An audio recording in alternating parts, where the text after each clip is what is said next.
is Natalie Toms. I am a 2L and a LARC TA, and I'm going to do an oral argument for you guys today. Normally in an oral argument, you'll have the plaintiff speak, then the defendant, and then a rebuttal. Today, I'm just going to go, and I'm going to be presenting the plaintiff's argument.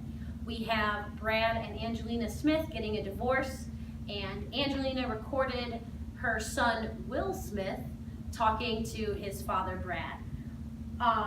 In creating my oral argument, I went through my trial brief and I tried to pick out the most important things I wanted to talk about.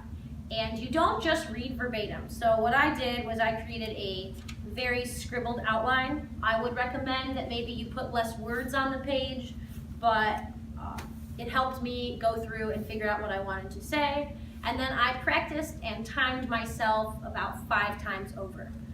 When you are doing an oral argument, you want to give deference to the court and speak properly. So you start off by saying, "May it please the court," you introduce yourself, you establish what you're going to talk about that day, and then you begin your argument. So you start with a thesis. Think of it like your Roman numeral 1 point heading. You talk about the topic, and then you give a preview of the subtopics, which are your A and B's from a trial brief. The judges are allowed to interrupt you. That will happen. They will ask questions, and you will speak respectfully. Say, "Yes, Your Honor," "No, Your Honor." And when you're done answering a question, you don't stand there and look confused. You just proceed on with your argument where you were. And don't say, "Oh, I already explained that," or say, "I'm getting to that in a minute." You answer their question right then and now. I think that's good. I'm going to give you this performance. May it please the court. My name is Natalie Toms, and I'm counsel for Plaintiff Bradley Smith. We are here today on the parties' cross motions for summary judgment. Because the defendant unlawfully intercepted telephone conversations between her and plaintiff's son, this court should hold the defendant liable for violating the Omnibus Crime Control and Safe Streets Act of 1968. Commonly known as the Wiretap Act, US 18 U.S.C. 2510 was passed as a wide-sweeping bill to limit electronic surveillance and protect privacy. This act prohibits the interception and disclosure of wire, oral, or electronic communications. In finding the defendant liable, this court will consider first, interspousal immunity, and second, vicarious consent. To begin, marital status fails to exculpate liability. Interception of communications is prohibited by any person, and a person is defined under the Act as any individual. And because defendant is an individual and plaintiff is an individual, ultimately their relationship as husband and wife is immaterial to finding liability. And despite this plain language meeting, a circuit persists, and the First Circuit has yet to rule on the issue. A majority of circuits follow the plain language interpretation, including the 4th, 6th, 8th, 10th, and 11th circuits. But in light of this split, an understanding of legislative intent is necessary to determine liability. Counselor, you mentioned legislative intent. If we look at the title of the statute, isn't it clear there's a criminal focus? Why should we be concerned with this domestic matter under the purview of this statute? Yes, Your Honor. It is called the Crime Control and Safe Streets Act, but it is wide-sweeping, broad legislation that impacts a variety of forms of legislative acts. And when looking at legislative history, Senator Long spoke in front of the committees prior to enactment, and he indicated that domestic disputes are one of the top 3 largest types of intercepted communications. Now, despite this knowledge of domestic interceptions, Congress chose not to make a specific exception for interspousal communications, indicating that their intent was more to protect privacy as opposed to the title of crime in the legislation. Even if this court chooses to apply the minority approach, it does not apply in the instant case. The judicially created marital exception is known as the ordinary course of business exception. It's applied to domestic disputes such as this when done in the ordinary course of business, meaning a telephone company has provided equipment in their normal day-to-day operations. Deal v. Spears, a case from the 8th Circuit, includes a spouse who got recording equipment from Radio Shack in order to record her husband. The court held that because the equipment was from Radio Shack, it was not a part of the ordinary course of business. Similarly, here, the defendant acquired her material for recording from Best Buy, which is also a commercial resale outlet, just like Radio Shack. Unfortunately, the interspousal ordinary course of business exception does not apply. Therefore, marital status fails to exculpate liability. Next, the defendant's personal motivations to record invalidates any justification for the vicarious consent exception. Now, Section 2511 allows the exception for records for recordings when one party has consented.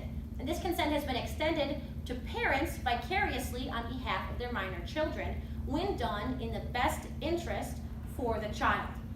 In Campbell v. Price, a case from the Eastern District of Arkansas, a 12-year-old daughter would cry every time she spoke to her mother.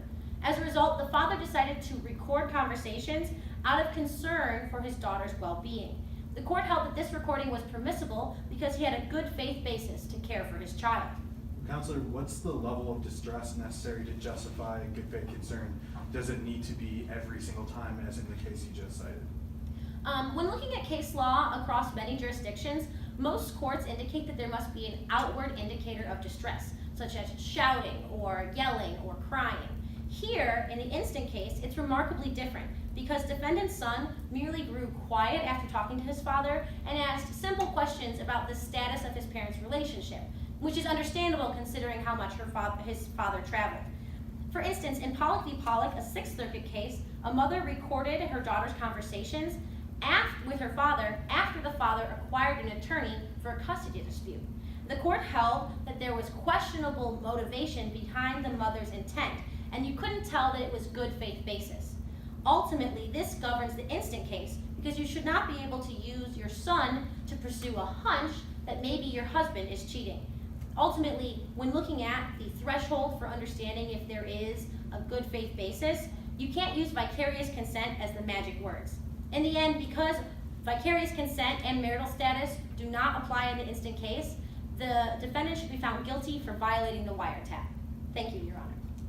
Okay, so that was an oral argument. A few quick tips. One, dress professionally. Don't wear jeans. That was a mistake that I made today. Some of the things I noticed when I was doing this is I could feel my nerves inside of me, and I felt some sentences getting away from me, but I tried to bring them back. I don't know if you could notice that. Could you? Yeah, do you have some more points that you want me to give? Sure. I was going to say that I tried to bring it back on track, but when that happens, just don't let everyone see the fear in your eyes. My friend Colin here knows me very well. I think he could see the fear in my eyes. I was a little disappointed with how messy my note sheet was. I lost my place a couple times, and I found myself using my hand to follow along. What comments do you have? Well, first of all, I'd say that you did very well. Your roadmap was really clear. It let me know where you're going in your argument. It's easy to follow, and judges will like that. Yeah, tell our guests. Okay. Further, I think you're right. You did get ahead of yourself at times, and you kind of stumbled over your words. The more comfortable you are with your argument and the better organized your outline is, the easier it will be for you to follow along and for you to avoid stumbling over your words like that. As you got into your case law, you were reading a little bit. I think that's something you addressed, which is fine. Mm-hmm. You want to avoid gap fillers. And one last point is you want to make sure that you maintain eye contact with the judge rather than scanning the room. I don't think you do that much, but something to keep in mind. Some judges will be very particular about that. I think you're right that I was reading case law too much, and I think I did stumble. The great thing about this was it was not a graded presentation, so I think I did use my pad too much as a crutch. If this were for class, as you guys will be doing it for class, I would highly recommend that you practice, so you know the case names, you know the jurisdiction, you don't have to read the summaries, and you know what you want to say so you won't be searching for those words, whereas I was talking off the top of my head a little bit more than I should have been. Any other feedback? No, I'd say that was all. Your deference was great. Overall, very good job. All right, so the last thing I will say is that I really appreciated that Colin told me he liked my structure and the way that I roadmap throughout. And one thing that I did was I wrote my roadmaps in 3 times as big a font as everything else on my sheet of paper, because those roadmaps are the things you have to hit and hit consistently, because that language is so important. You guys are going to kill your oral arguments. Get it? Get it?